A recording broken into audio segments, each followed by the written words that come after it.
पहलगाम आतंकी हमले के पीछे हमास का hit and run plan. Israel पर हमले की तरह पहलगाम में हुआ हमला। हाथ मिला चुके हैं लश्कर तैयबा और हमास। 7 अक्टूबर 2023 की वो तारीख थी जिस दिन हमास ने हमले की गलती की और फिर तब से लेकर आज तक गाजा उस हमले की कीमत पल पल चुका रहा है।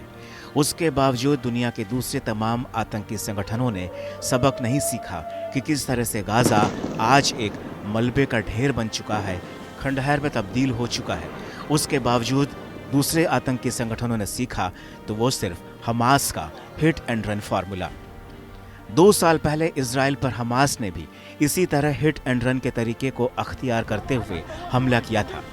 हमास ने पहले रॉकेट दागे, फिर घरों में घुसकर नागरिकों पर हमले किए, म्यूजिकल फेस्टिवल में शामिल हुए लोगों पर ताबड़तोड़ गोलियां बरसाईं और 260 लोगों को मार डाला, सैकड़ों लोगों का अपहरण कर लिया। हमास के उस हमले में इजरायली पुलिस और सेना के जवानों समेत कुल 1200 लोगों की मौत हो गई थी। और अब 2 साल बाद भारत के पहलगाम में भी आतंकवादियों ने उसी तरह भीषण हमले को अंजाम दिया है। हमास की तर्ज पर ही यहाँ भी हिट एंड रन के प्लान के तहत हमले को अंजाम दिया गया। खुफिया सुरक्षा एजेंसी सूत्रों के मुताबिक इजराइल में हमास के हमलों की ही तर्ज पर लश्कर के आतंकियों ने हमले की साजिश रची और फिर उन्होंने टूरिस्ट स्पॉट को निशाना बनाया क्योंकि वहां ज्यादा भीड़ उन्हें मिली जो कि निहत्थी थी। पहलगाम में टूरिस्ट स्पॉट पर आतंकी हमला भी हमास की ही साजिश का हिस्सा है। हमास के हमले की तर्ज पर ही आतंकियों ने पहले लोगों से उनके धर्म की पहचान पूछी और फिर गोलियां बरसा दी। हमास की ही तरह आतंकियों ने अपने टारगेट को घेरा और गोलियां चलाने लगे और हमास की तरह ही आतंकी पूरी तरह से प्रोफेशनल थे। इन्हें हथियार चलाने की माकूल ट्रेनिंग दी गई थी। ये हमला कर मौके से फरार हो गए। ये सेना की वर्दी में आए थे ताकि किसी को शक न हो सके। बताया जा रहा है कि सीक्रेट एन्क्रिप्टेड ऐप के जरिए टूरिस्ट स्पॉट की लोकेशन तक आतंकी पहुंचे और इन्हें लोकेशन की अच्छी खासी जानकारी थी।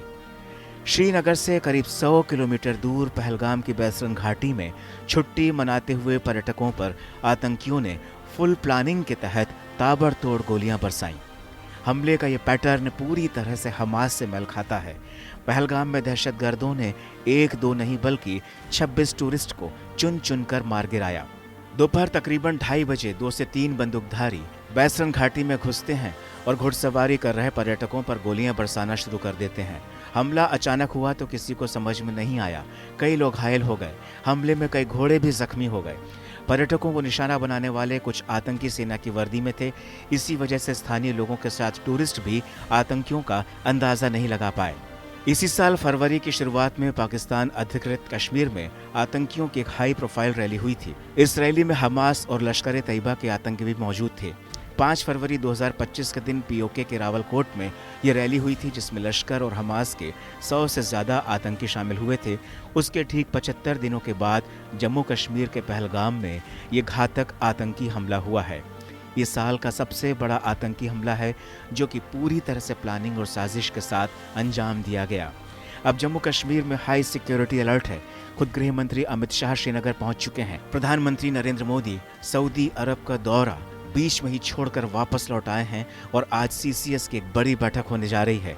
ये आतंकी हमला क्षेत्रीय और अंतर्राष्ट्रीय सुरक्षा के लिहाज से बड़े खतरे की घंटी माना जा रहा है क्योंकि अब आतंकी संगठन दक्षिण एशिया और मध्य पूर्व में एक जॉइंट फ्रंट तैयार कर चुके हैं।